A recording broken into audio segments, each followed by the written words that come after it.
Hi, my name is Adam, and I am the Young Adults Pastor at Grand Central Collective, and I am so excited to share this word with you today. Today we're going to talk about waiting. I mean, who likes to wait? I for sure don't like to wait, but there's some things in our society that kind of force us into this nature of not liking to wait, right? We have technology that constantly is making things easier for us or in our hands quicker for us, right? We can rent movies at home instead of going to the movie theaters like we used to. We can stream music on our phones instead of having to go to the store and buy a CD or an album or a record. Or we have fast food, we have fast lanes on freeways. There's so many things in our society that we develop to get things to us quicker, right? But there's some things that are worth waiting for. We don't like to wait, but there's some things that are really worth waiting for, like pizza. I love a good pizza fresh out of the oven, and I will wait that 20 minutes for it to come out. A good steak, you gotta wait for a good steak to prepare, right? To cook, to sizzle, and then you gotta let it cool down just a little bit. I'm told, I'm not a very good cook, but that's what they tell me, right? Paychecks, I would wait for my paycheck. We gotta wait the 2 weeks or however long we get paid. We like to wait for our paychecks, right? A book release or video games, people used to camp out all night to wait for the release of a book or a video game or an album or a movie or something like that. Or our wives, we wait on our wives all the time. I'm just kidding. We love our wives, and so they are worth the wait, right? And they wait on us for many things as well. But the Bible is full of examples of us waiting, or of people waiting. Abraham waited 25 years for his son, for God's promise. Jacob waited 14 years to marry the love of his life, Rachel. And Jesus waited 30 years before he started his ministry and fulfilling the promises of God and fulfilling his Father's will all the way to the cross. On the outside, waiting can seem like there's a lot of nothing going on, right? That we're not doing anything. But on the inside, our minds, our hearts, our entire beings are actively obeying God in the waiting if we wait well. Waiting on God involves giving up our desire of control, seeking instead his wisdom, and trusting his timing. And that can be hard, right? We don't like to wait.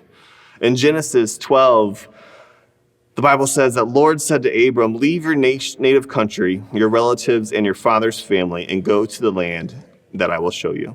I will make you into a great nation. I will bless you and make you famous, and you will be a blessing to others. I will bless those who bless you and curse those who treat you with contempt. All the families on earth will be blessed through you. Later on in Genesis 17, it goes to say, this is my covenant. I will make you the father of a multitude of nations.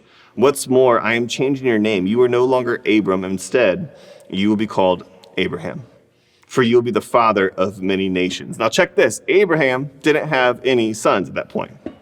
He was 75 years old when God first made that promise to him. Abraham would be made into a great nation. Genesis 21:5 tells us that Abraham was 100 years old when Sarah gave birth to Isaac. His first son was Sarah, which means Abraham had to wait 25 years for that promise to come through.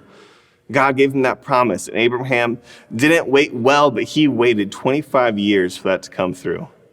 There's times where we rush God's promise. We hear from the Lord, right? And we get this promise from the Lord, this blessing, but then we feel like nothing's happening, and we wait, and we wait. But there's good things in waiting.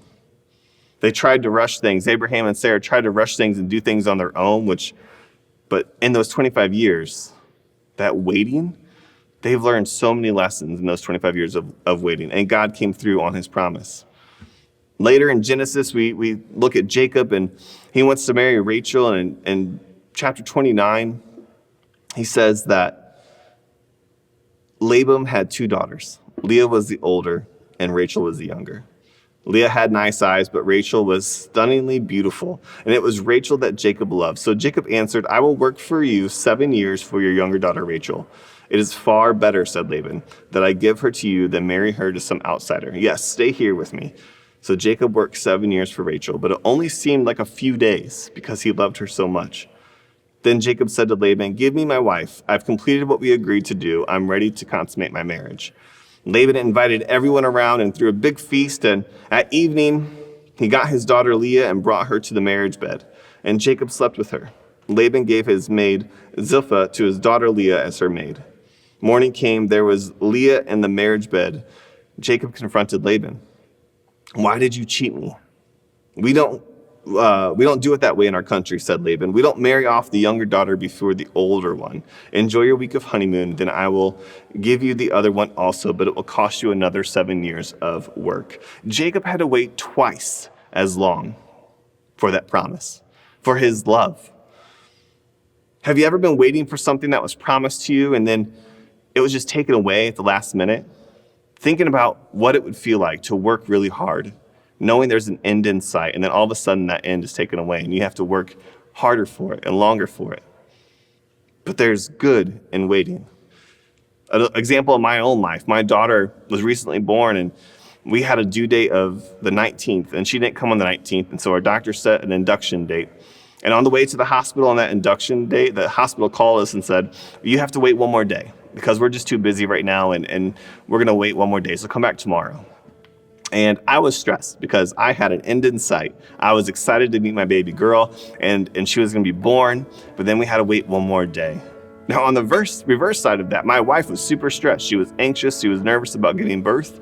But that one day of waiting, she woke up with no anxiety, no stress, no worries at all, and she was ready. So there's good in the waiting. God knows when we need to wait. God knows when we need to wait. Sometimes we're just not ready for what he has in store for us, right? In Luke 3:23, it says that now Jesus himself was about 30 years old when he began his ministry. Jesus had to wait 30 years before he started fulfilling the promises of his Father, knowing that he could have started any moment. But there was waiting. There was things that needed to happen. God was working the entire time to line up the perfect timing for Jesus to start his ministry. God is working perfectly in our lives to line up things to happen for us to receive those promises and blessings, even when it feels like nothing's happening on our end. God has a promise and a blessing for all of us. Sometimes it just doesn't feel like it's happening soon enough, right? But sometimes he doesn't give us all the details of those promises or blessings, and it feels like he's not there or that he forgot about us. But there's power in waiting. There's beauty in waiting. There's strength in waiting. And there's development in waiting. Just because the promise or the blessing isn't right now, it doesn't mean it's not for you. You are meant for greatness. And it could be culturally greatness or worldly greatness or heavenly greatness. We may not see our greatness come through until after we're gone. And maybe it's our families that carry on through our greatness, but it's what we do in that waiting, how we cultivate that waiting. Are we obeying in the waiting? Are we being active and pursuing Jesus in the waiting? Or are we just sitting around doing nothing? God has a plan for all of us. And just because it's not right now doesn't mean that God isn't working for your good. So stay faithful in the waiting. Be persistent in the waiting. Be active in the waiting. God is working. And I know that he's going to work and show up in your life, even if it doesn't feel like it. So if you feel blessed by this message, then feel free to click on the giving option in the app and give anything that you can, anything God's calling you to give to bless this ministry. And we would love to give more Pocket Pastor sermons to you as quickly and as readily as possible. We love you. God bless you. And be waiting.